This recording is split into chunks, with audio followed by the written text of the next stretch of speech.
సీతారామపురం మండలం అయ్యవారిపల్లి సచివాలయానికి ప్రధానమంత్రి నరేంద్ర మోదీ, ముఖ్యమంత్రి నారా చంద్రబాబు నాయుడు, ఉప ముఖ్యమంత్రి పవన్ కళ్యాణ్, ఉదయగిరి శాసనసభ్యుడు కాకర్ల సురేష్ ఫోటోలను అయ్యవారిపల్లి టీడీపీ గ్రామ కమిటీ అధ్యక్షుడు పిన్నిపోయిన రమణయ్య అందజేశారు. ఈ సందర్భంగా వారు మాట్లాడుతూ రాష్ట్రాభివృద్ధికి కూటమి ప్రభుత్వం సమగ్ర ప్రణాళికతో ముందుకు వెళ్తోందని, వైసీపీ 5 ఏళ్లు చేయలేని పనులు కూడా కూటమి ప్రభుత్వం వచ్చిన నాటి నుంచి కనీవిని ఎరగని రీతిలో అభివృద్ధి కార్యక్రమాలు చేస్తున్నాయని తెలిపారు. అభివృద్ధి చూసి ఓర్వలేని వైసీపీ నాయకులు అనవసర విమర్శలు చేస్తున్నారని అన్నారు. రాష్ట్రానికి సంపద సృష్టించే క్రమంలో భాగంగా యువ నాయకుడు నారా లోకేష్ ఇతర దేశాల నుంచి కంపెనీలు రప్పించి రాష్ట్రాభివృద్ధికి అహర్నిశలు కృషి చేస్తున్నాడని తెలిపారు. ఈ కార్యక్రమంలో సీతారామపురం మండల TDP youth convener Pasupuleti Vikas Babu, TDP జిల్లా ఎస్సీసీఎల్ నాయకుడు నేలటూరి జాషువా, అయ్యవారిపల్లి గ్రామ కమిటీ ప్రధాన కార్యదర్శి బొగ్గవరపు రత్నం, బీజేపీ మండల అధ్యక్షుడు Kasirao, TDP unit incharge Renati Subbarayudu, TDP committee member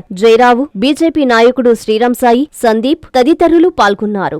ఈరోజు సీతారామపురం మండలంలోని అయ్యవారిపల్లి సచివాలయంలో ఈ సచివాలయానికి సంబంధించి ఇక్కడున్నటువంటి సచివాలయంలో మరి కూటమి ప్రభుత్వం యొక్క నాయకులని మా గౌరవ పూజ్యులు గౌరవనీయులు నరేంద్ర మోడీ గారి యొక్క చిత్రపటాన్ని, అలాగే నవ్యాంధ్రప్రదేశ్ నిర్మాత, ఆంధ్రుల అభిమాన నాయకుడు నారా చంద్రబాబు గారి యొక్క చిత్రపటాన్ని, అలాగే డిప్యూటీ సీఎం పవన్ కళ్యాణ్ గారి యొక్క చిత్రపటాన్ని, మా శాసనసభ్యులు గౌరవనీయులు పెద్దలు కాకర్ల సురేష్ గారి యొక్క చిత్రపటాన్ని సచివాలయంలో బహుకరించడం జరిగింది.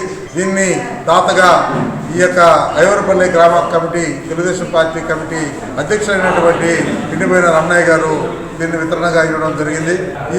ఈరోజు రాష్ట్రంలో కూటమి ప్రభుత్వం అనేకమైన అభివృద్ధి కార్యక్రమం, సంక్షేమ కార్యక్రమం చేసుకుంటూ ఇప్పటికే 18 నెలలు పరిపాలన పూర్తి చేసుకుని ఈరోజు అనేకమైనటువంటి సంక్షేమ కార్యక్రమాలే కాకుండా రాష్ట్రానికి కావాల్సినటువంటి సంపదను సృష్టించే క్రమంలో ఈరోజు యువ నాయకులు నారా లోకేష్ గారు అహర్నిశలు పనిచేస్తూ ఈరోజు ఢిల్లీ నుంచి అయితేనేమి అనేకమైనటువంటి ఇతర దేశాలకు వెళ్ళి అనేకమైనటువంటి కంపెనీలు తీసుకుని వచ్చి ఈరోజు విశాఖపట్నం నుంచి ఇటు ఇచ్చాపురం వరకు, ఇటు కర్నూలు వరకు అభివృద్ధి చేసే క్రమంలో మేము ఈ యొక్క ఉమ్మడి ప్రభుత్వం పనిచేస్తుంది.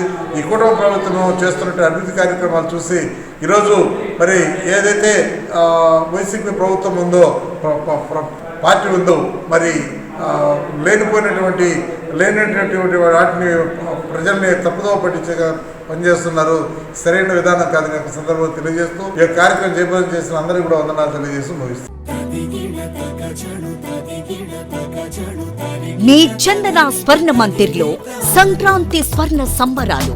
5,000 రూపాయల బంగారు ఆభరణాల కొనుగోలుపై ఒక గిఫ్ట్ కూపన్ పొందండి. ఒకే కూపన్ పై డైలీ డ్రా లేదా వీక్లీ డ్రా లేదా బంపర్ డ్రా గెలుచుకునే అరుదైన అవకాశం. బంగారు ఆభరణాల తరుగు VA పై 25% ఫ్లాట్ తగ్గింపు. డైమండ్ ఆభరణాల డైమండ్ ధరపై 20% ఆఫ్.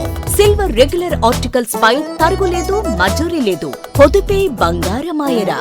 చందన స్వర్ణ మందిర్ మీకందిస్తున్న 2 బంగారు పొదుపు పథకాలు: ధన ఉత్సవ్, స్వర్ణ Utsav. Flexi advance purchase plan లో చేరండి. బంగారు ఆభరణాలపై 18% వరకు తరుగులేదు. చందన స్వర్ణ Mandir, area hospital road, Adoni మరియు ఆర్టీసీ బస్టాండ్ ప్రక్కన GNT రోడ్, సూళ్లూరుపేట.